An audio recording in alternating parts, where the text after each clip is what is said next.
Hello, everybody, and welcome to the Commissioner's Corner. The playoffs are here. The bracket is set.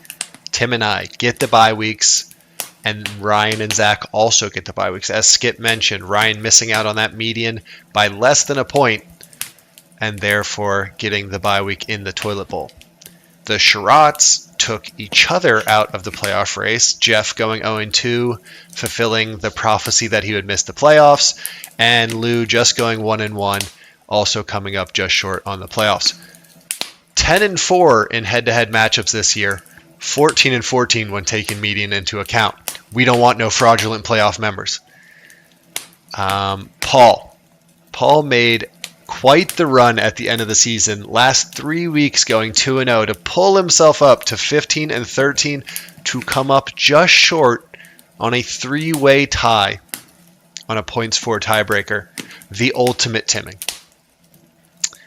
And then we have the skippers. Here's a live look at me trying to determine if there's collusion here. 67.5 points out of Skip this week. 0.4 from the quarterback, 0.1 from the wide receiver, 1 from his tight end. Conveniently timed 67-point week.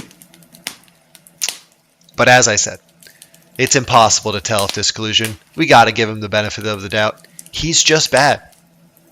But really, what I want to talk about here is Brittany. And it was a conveniently timed Proud Husband post as well, because I also want to talk about Brittany. The complete nonchalance that this pregnant Doctor of the Year shows toward this league is borderline rude. Look at this with me. $90. She has $90 left on her waiver budget. She made one waiver move this entire season. That was for Troy Franklin, $10 in October. Troy Franklin, I'm sure you're all very familiar with the name. That was it. She didn't even make any $0 waiver moves. She let everyone have the waivers, took what was left, and said, I'll see y'all in the playoffs. Last week of the season on the line, she starts Tyjae Spears. Hasn't had a double-digit game since week 8. On her IR spot on the bench, Omarion Hampton finally gets her third-round pick back from IR after sitting there the whole season. She says, nah, take another week off. I'm good. Scores the second highest points this week. And speaking of people sitting on the bench, I've wanted to talk about this all season long. Drake May. She drafted Drake May. She also drafted Josh Allen. Drake May is QB4. He played 1 week on her team. Bye week fill-in for Josh Allen. He sat the bench the entire rest of the season. She had the QB4 sit on her bench the entire season. Did she try and trade him? I doubt it. She played a bench spot down and said, I'll see y'all in the playoffs. The disrespect she shows towards this league. And to continue on her trend, she could have a playoff run for the ages. She starts off the playoffs after sliding in the 6th spot against Chase. I think we all know who everyone's rooting for here. And if she beats Chase, she would then face me in the next round. She could take down probably the 2 most despised people in this league back-to-back weeks. I think everyone will be following her playoff run very closely.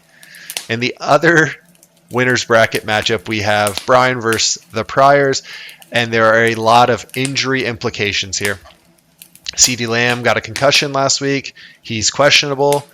Also, Phillip Rivers may start for the Colts. And I'm not sure what that does to Jonathan Taylor's outlook, but it's definitely noteworthy. As for Mikey, he's got Bucky finally getting healthy. CMC always scary to play against. And I'm pretty sure he just wants Marvin Harrison to stay out of the lineup because Michael Wilson is apparently the best running back or wide receiver in the NFL when Marvin Harrison isn't in the lineup. These are the 3 weeks that he started without Marvin Harrison, 26, 17, 32. So I think Mikey is hoping that Marvin Harrison stays injured a few more weeks.